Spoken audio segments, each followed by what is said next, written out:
This is a fun one. So the question is, my partner has fantasies of a threesome or having sex with other lovers. And this makes me super nervous. I'm not good enough for them. I don't want to lose my partner and I don't want to open our marriage. So what do I do? This comes up quite a lot. I think more than some might realize. And here's the first thing that I want you to do is take a breath. Actually, take a breath. The first thing that I think is really important about this is acknowledging your partner's vulnerability in sharing their fantasy with you. They let you in to a fantasy that they were having. Oftentimes, when our partners will share a fantasy with us, one of the very first things that we may do is make it about us. Like, oh my gosh, my partner wants to have a threesome with somebody else. So that means that I'm not good enough. That must mean that I'm not giving them what they want. That must mean X, Y, Z. It must mean all these things. And so often, because we human beings are like, we really want to figure things out. We really want to have an answer for things. Our brain will make up any kind of story to make sense of something. And oftentimes it is fear-based. It feeds into a fear of abandonment, our fear of scarcity, our fear of shame. And that does not generate connection and closeness. And so I have definitely been in this situation before where my partner is sharing with me a fantasy that they have that involves somebody else.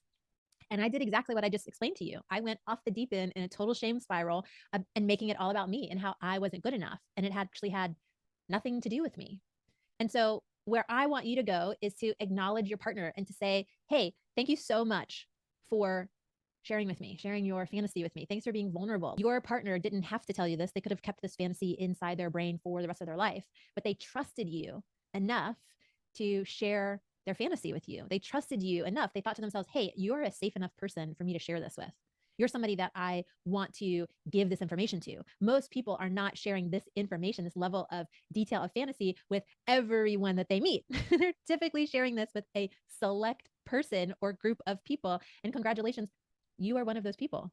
That's pretty awesome. That's pretty hot. That means that you have cultivated a level of trust in your relationship to be thought of as trustworthy for your partner to let you in, to be vulnerable with you. So I really want to start there.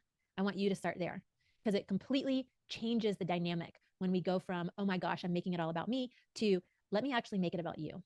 Thank you for sharing this fantasy with me. Thank you for letting me in. And then I highly recommend some questions that drive intimacy and closeness rather than scarcity and fear.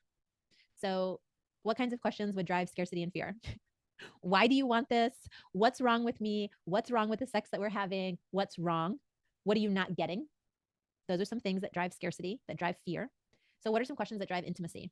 Oh my gosh, that's so exciting. What a fun fantasy. Will you tell me more? Will you tell me more about your fantasy? Will you tell me more about what is exciting about that fantasy for you?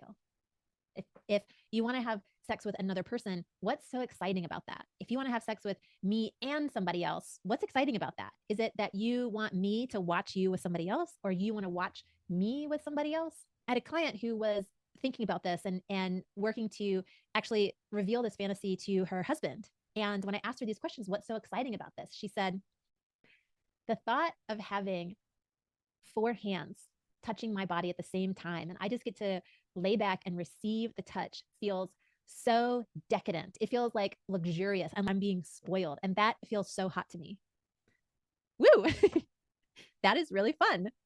So if I'm the partner, I want to know, what is so exciting about this fantasy for you? And I want to keep asking questions. Oh, you want 4 hands on you. That does sound luxurious. That sounds so delicious. Where would you want to be touched? How would you want to be touched? What do you want the hands to feel like? Soft, small, delicate hands like a woman's hands, or big, rough, like working man's working on the dirt construction hands with like calluses and rough skin? What do you want to experience? What is the fantasy? What is so exciting about this? Notice that this type of question it's a complete 180 from scarcity and fear in this direction. Oh my God, it's about me. I'm not good enough, into excitement and intimacy. Tell me more. What else is happening in the scenario for you? Now I'm getting closer and closer and closer to my partner because I am making this conversation completely about them rather than about me.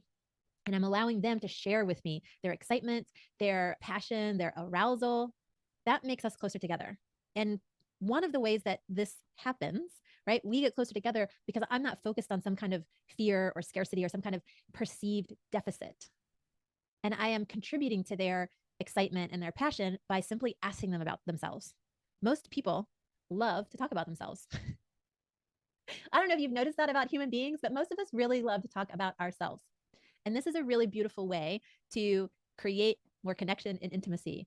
Ask questions of your lover. Tell me more about what you want. What is important about that for you? What is so exciting about this?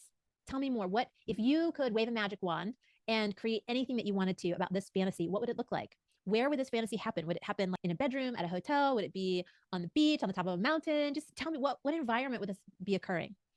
It's all about asking questions and then tapping into the excitement that your partner has, that you can be a part of the excitement too.